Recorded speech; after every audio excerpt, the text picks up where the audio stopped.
স্টেপে এসে একদম আমার সেই প্রবলেমটা আইডেন্টিফাই করিয়েছেন এবং আমরা সেটা সলিউশন উইদিন 2 ডেজের মধ্যে আমরা পেয়ে গেছি। আজকে আমাদের এই স্যার আমাদের রাজ স্যারের গাড়ির কাজ হলো আমাদের লোকাস কার কেয়ার থেকে। ট্যাঙ্ক থেকে আজকে ট্যাঙ্কটা পুরো ভুলভাবে এর আগে ভেঙে গেছিলো, লোকাল মেকানিককে দিয়ে কাজ করিয়েছিলাম বলে। তো আমার কন্টিনিউ তেল লিক হতো, পেট্রোল লিক হতো। তো আমি একদিন হঠাৎ আমার গাড়ির উপরে লিফলেট দেওয়া হয়েছিল স্যারের ব্র্যান্ডের থেকে। তো আমি লিফলেট থেকে স্যারকে ফোন করেছিলাম। তো স্যার আমাকে পুরো গাইড করলো যে এই ব্যাপার হবে। তো আমি স্যারকে পুরো ডিটেলস বললাম কী প্রবলেম হয়েছিল আমার।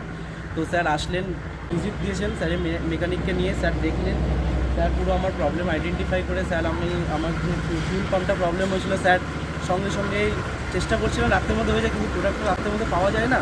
তো পরের দিনই sir as soon as possible sir প্রোডাক্টটাকে আনিয়ে আমার সেদিনকে রাত্রেবেলার মধ্যেই স্যার পুরো কমপ্লিট করে দেয়। সামনের দিকেও একটা প্রবলেম হয়েছে ফিউল পাম্পের। তো ওটা লাগানোর পর আমরা জানতে পারি, সেটা স্যারের মেকানিকের থ্রুই আমরা জানতে পারি। তো আমরা সেটাকেও এখন সেই প্রোডাক্টটা কালকে রাত্রির 1টা-2টো পর্যন্ত স্যার যেটা বলি রাত্রের মধ্যে কাজ করে আজকে সকাল 11টা-12টার মধ্যে স্যার আমাকে পুরো কমপ্লিটটা প্রায় 6 to 7 মান্থস ধরে এই প্রবলেমটা চলছে। অ্যাকচুয়ালি আমার টাইমের জন্য হচ্ছে না, স্যার এসে আমাকে প্রায় উইদিন 2 ডেজের মধ্যে সব ঠিক করে দেয়। তখন আমি এখন স্টার্ট দিতে আমার গাড়িতে কোনো প্রবলেম নেই।